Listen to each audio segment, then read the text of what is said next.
Hi, I'm Ollie. Welcome to English Odyssey. In this lesson, you can learn how to speak more fluently in English. How long have you been studying English? Do you find that sometimes that even though you study hard, you can't speak fluently? Do you learn lots of grammar and vocabulary, but you find it difficult to make sentences when you speak? In this lesson, we're going to talk about fluency and what you can do to change this situation and improve your English fluency. Part 1. What is fluency? What is fluency? Sometimes when people talk about fluency, they just mean speaking a language well. For some people, speaking English fluently just means having a good general level of English. However, fluency is more specific than that. Fluency means you can speak smoothly without stopping or hesitating.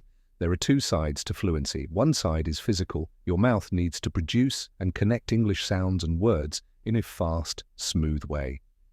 The other side of fluency is mental. Your brain needs to find the right words and build English sentences quickly and smoothly. To improve your fluency, you need to work on both sides, physical and mental. But first, get out there. Part 2, rule number 1, get out there. There are many things you can do to improve your English fluency. However, if you want to become more fluent, there's really one thing you have to do. Get out there and speak English. Talk to people and have conversations regularly. Nothing else you can do is as important as this. Reading English will improve your reading. Practicing listening will improve your listening. But what about speaking? Nothing will help your speaking except speaking. Speaking English is a practical skill. It's not an academic subject. It's not something you can learn from a book. It's more like doing a sport or playing a musical instrument. You need to practice regularly to make any progress. How regularly? As often as you can. There's no maximum, but I'd recommend you need to spend at least 2 to 3 hours a week speaking English if you want to improve. So how can you do this? Go to classes, talk to expats in your city, join groups or activities with English speakers, find a conversation partner online, do a language exchange. There are many possibilities. By the way, what you do doesn't have to be language focused. You can go to English classes to practice your speaking, but anything you do which is in English and which will make you speak English is just as good. I'm going to take a guess here about what many of you are thinking right now, but I don't have people to talk to. But I'm shy, but it's too difficult. And let's talk about that quickly. Get used to pressure. Part 3, get used to pressure. Speaking a foreign language is hard. Situations which would be easy in your language can feel difficult in another language. Situations which would feel difficult in your language can feel almost impossible when you have to do them in a foreign language. That's how it is. It's easy to imagine when you start learning another language that you will reach a point where everything is easy and comfortable. But unless you live in a foreign country and live completely inside that culture, that won't happen. Trust me. I've studied several languages at this point in my life and speak them quite well, but it never feels easy or comfortable. Why are we talking about this? I'm trying to motivate you to go out and speak more, practice more. To do that, you have to accept that it will feel difficult, uncomfortable, and intimidating a lot of the time. That's how it is. Don't let it stop you. You can still practice, you can still communicate, and you can still improve. I'll give you an example of this from my own experience. I hate making phone calls in another language. I don't know why, but I find it particularly intimidating. I guess because I can't use context or facial expressions or anything like that to help me understand or communicate. I lived in Russia and I studied Russian. I hated making phone calls in Russian. Then I lived in China and I studied Chinese. I hated making phone calls in Chinese. Now I'm studying Greek. Guess what? I hate making phone calls in Greek too. It still feels just as difficult and just as intimidating.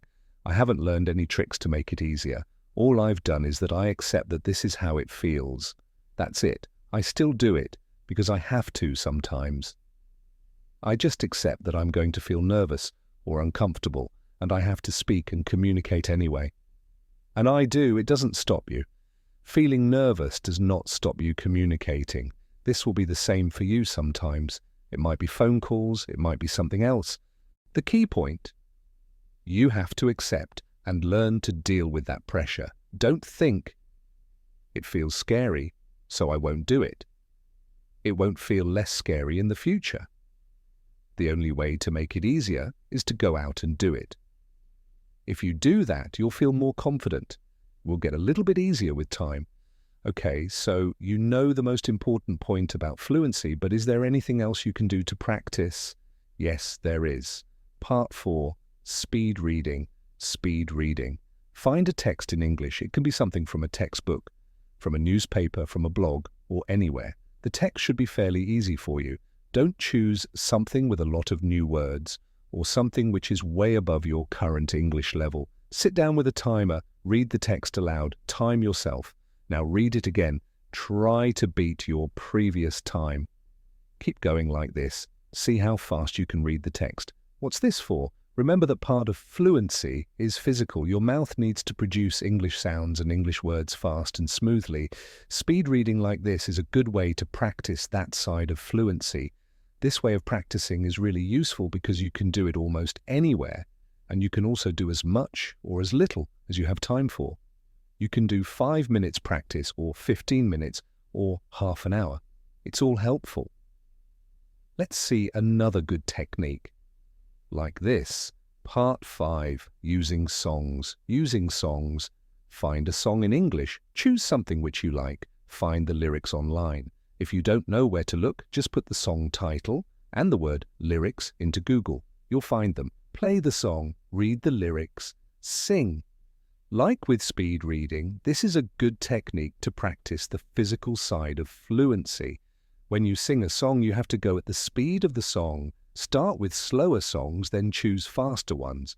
Try to choose something that's possible but challenging, so you can sing the song, but it's difficult to go fast enough. Again, this will really help with your physical fluency. It's also easy to do. You can do one song a day, and I promise you that you will feel a difference quite quickly. I used this technique a lot when I was learning Chinese, and it really helped.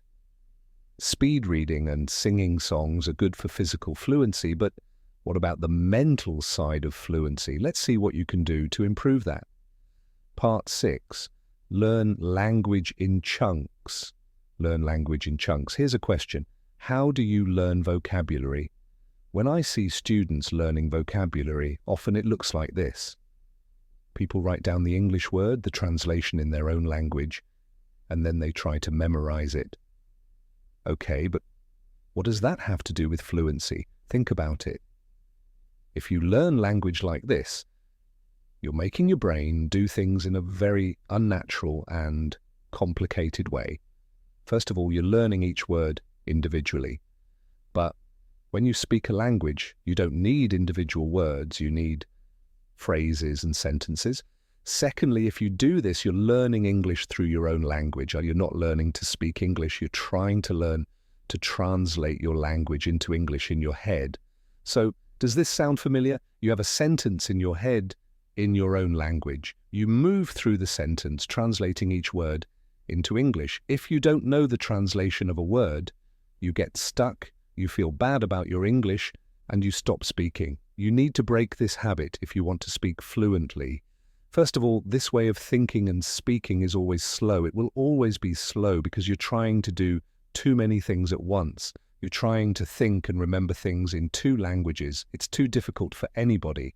So what can you do? We said before that you need phrases and sentences when you speak. So learn language in phrases and sentences. For example, imagine that someone asks you, "What are you doing this weekend?" Learn phrases and sentences. Look at 3 answers. I'm going to see some old friends. I'm thinking of going for a bike ride.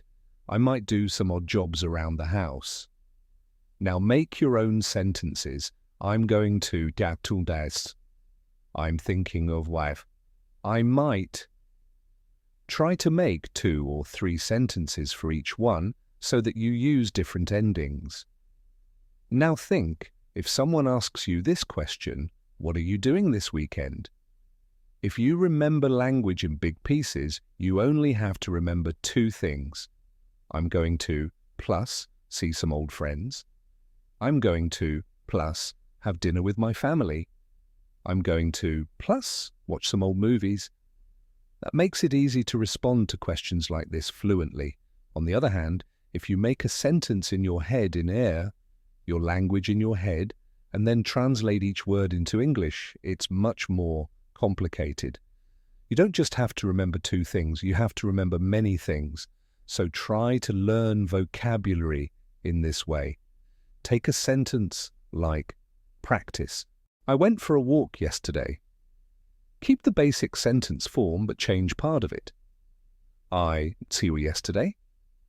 Now make 2 to 3 different sentences. I took an exam yesterday. I was lazy all day yesterday.